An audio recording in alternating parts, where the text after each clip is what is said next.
The manga opens with a painful conversation that feels less like a discussion and more like the end of an era. Standing beneath the vast Tokyo sky, with the enormous portal known as the Origin Gate looming overhead, a young woman calmly delivers words that strike harder than any monster attack. She tells our main character that life is a game. A cruel game. And sometimes, difficult decisions have to be made. That is why she has decided to remove him from the party. Her name is Hagane Ko, the leader of Holy Sword Academy. She holds the prestigious Valkyrie class and stands at an incredible level 254. To adventurers across Japan, she is a symbol of strength. The person standing before her is Kajiro Keiichiro, a former member of Holy Sword Academy. His class is Holy Sword, and his level is only 75. Compared to Ko, the gap between them is overwhelming. Even so, Keiichiro cannot immediately accept what he is hearing. His mind drifts back to the day they first arrived in Tokyo. Back then, everything felt different. The four of them climbed the ranks together. They were young, ambitious, and excited about the future. At first, Keiichiro expected Tokyo to be overflowing with monsters and danger around every corner. Instead, he found a bustling city filled with opportunity. Ko agrees. Tokyo is where talented people gather, where fortunes are made, where heroes are born. But today, none of that matters. The atmosphere between them is painfully heavy. Ko quietly admits that she has not informed the other two members about this decision. This was her choice alone. When their teammates are mentioned, Keiichiro remains silent. What is there to say? The party leader has every right to expel a member. Everyone knows that. But everyone also knows what usually follows. Rumors. Criticism. Questions. A party's reputation often suffers when someone is removed. Especially when that someone has been there from the beginning. Ko apologizes. She says she should have been the one to bring this up sooner. She knows how stubborn he can be. He has always struggled to let things go. Ever since they were children. Before leaving, she reminds him about the necessary paperwork. A quarter of the party's shared assets can be transferred into his account. It is the least they can do. But Keiichiro immediately refuses. He does not want the money. In his eyes, he has already caused enough problems. The resources should be used to equip whoever replaces him. For a brief moment, neither of them speaks. They simply look at each other. Not as party leader and member. Not as powerful adventurers. But as childhood friends. Two people who have shared countless memories together. And now they are saying goodbye. As Keiichiro walks through the streets of Tokyo, his thoughts refuse to leave him alone. Deep down, he already knew this day was coming. The last few dungeon expeditions had felt less like adventures and more like suicide missions. Every battle became harder. Every enemy became stronger. And every time, someone had to save him. If his teammates had not stepped in during those fights, if even one attack had landed directly on him, he would not be standing here today. The truth hurts. But he understands why Ko made her decision. She was afraid. Afraid of losing her friend. The difference in talent between them had become impossible to ignore. People had pointed it out his entire life. From the day he was born. From the day he entered his first dungeon. From the day he became an adventurer. No matter how hard he worked, there was always a gap. A gap he could never seem to close. Still, a part of him desperately wanted things to stay the same. Just a little longer. Just one more adventure. One more battle. One more day beside his friends. But reality does not care about wishes. And just like that, Kajiro Keiichiro is expelled from Holy Sword.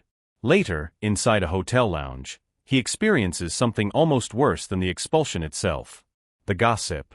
People whisper as soon as they notice him. Some openly stare. Others smirk.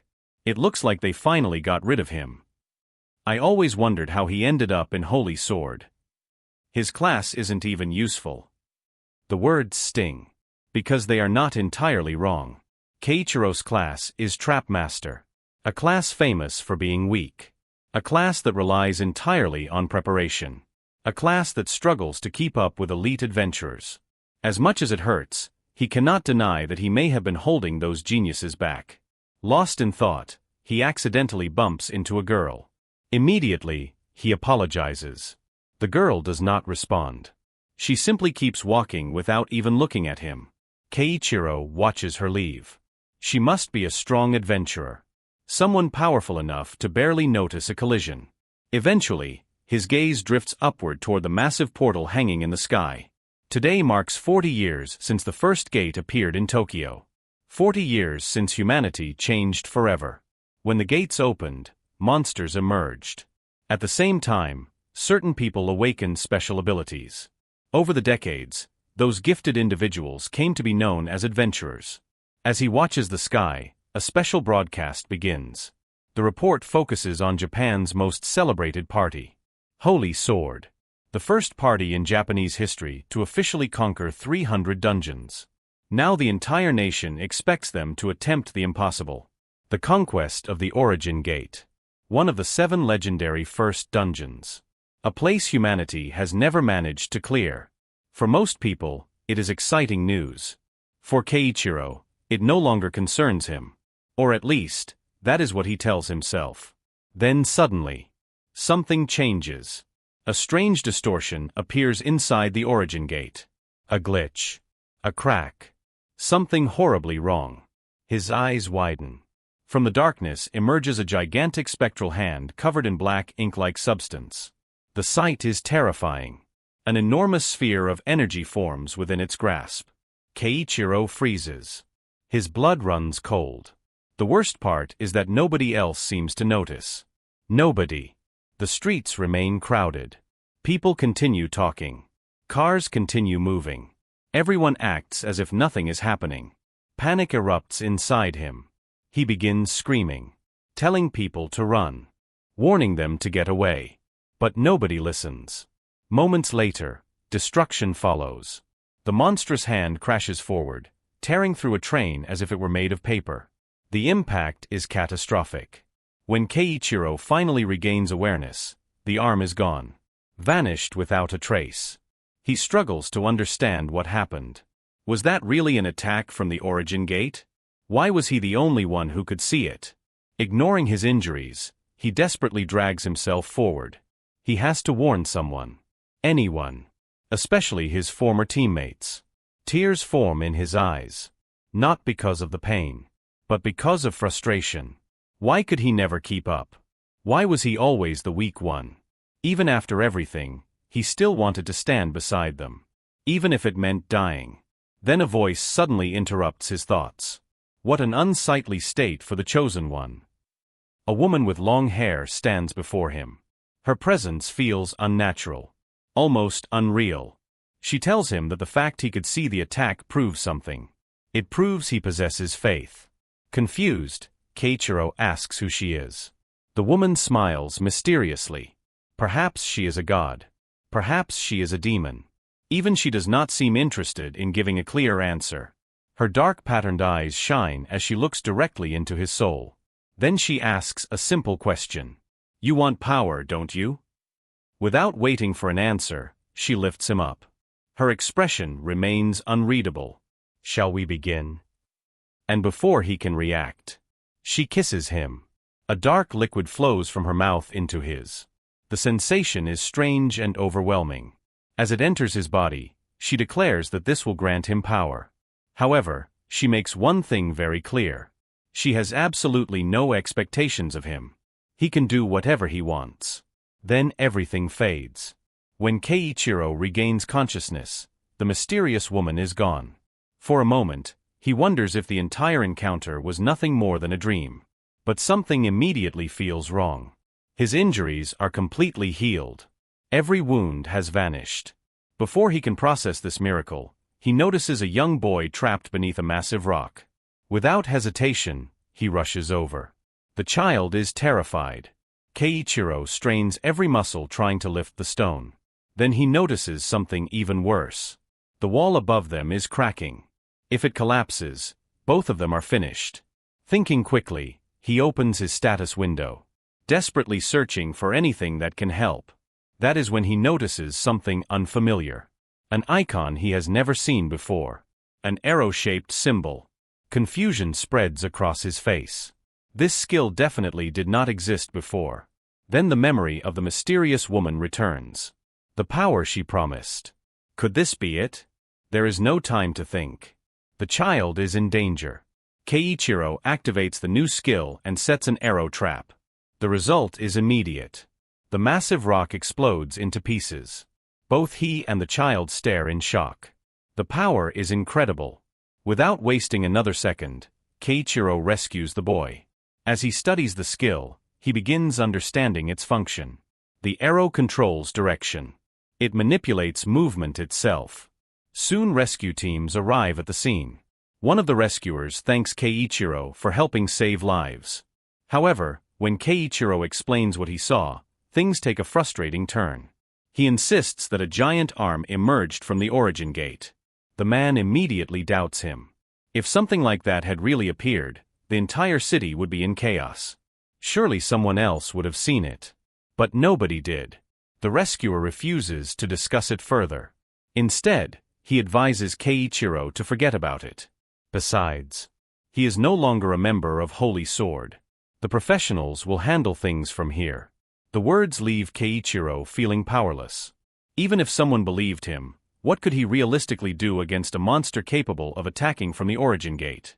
Still, he cannot sit around doing nothing. If there is even a chance he can become stronger. If there is any possibility he can help Holy Sword conquer the origin gate, then he has to try. Determined, Keiichiro heads toward the forest near Tokyo. His target is a rank 0 demon beast known as Malinboard. A dangerous opponent. The perfect test for his new power. The battle begins immediately. Keiichiro places a slash trap. The beast charges straight through. Fast. Aggressive. Relentless. It refuses to fall for simple tricks. Unfortunately, this is exactly the weakness of trap masters. They cannot attack directly. They gain experience only when monsters activate their traps. That limitation is what makes the class so weak. Yet Keiichiro remains calm. He has fought enemies like this before. Even if he cannot predict everything, panic will only get him killed. The creature lunges. Instead of retreating, Keiichiro stands his ground. He allows the monster to come within reach. Then he activates the arrow skill. Instantly, the creature's movement is redirected. The monster flies in the direction indicated by the arrow. Unable to stop itself. Unable to dodge. Unable to resist. A moment later, it collides directly with Keiichiro's prepared traps. The beast is shredded apart. Silence follows. As the demon falls, realization hits him. This skill changes everything. It completely covers the greatest weakness of a trap master. As long as he can touch an enemy, he can force them into his traps. For the first time in his life, his class has real offensive potential. Of course, he is still weak. Close-range combat remains dangerous. He lacks experience fighting face-to-face. But none of that matters right now. Because he finally possesses the thing he has always wanted. A way to become stronger. More monsters begin appearing around him. One after another. Instead of fear, determination fills his eyes. No matter how many stand in his way, he intends to keep moving forward. Meanwhile, elsewhere inside a cave, another battle is taking place. A girl clad in armor fights desperately against a horde of goblins. The situation is grim. The monsters continue pouring in from every direction. Two injured men behind her beg her to abandon them and escape. They know the odds. They know staying here could get all three of them killed. But the girl refuses. Without taking her eyes off the enemy, she continues fighting. Then she shouts back at them. "Shut up. You're distracting me." Even surrounded by danger, she refuses to leave her comrades behind. Subscribe for more.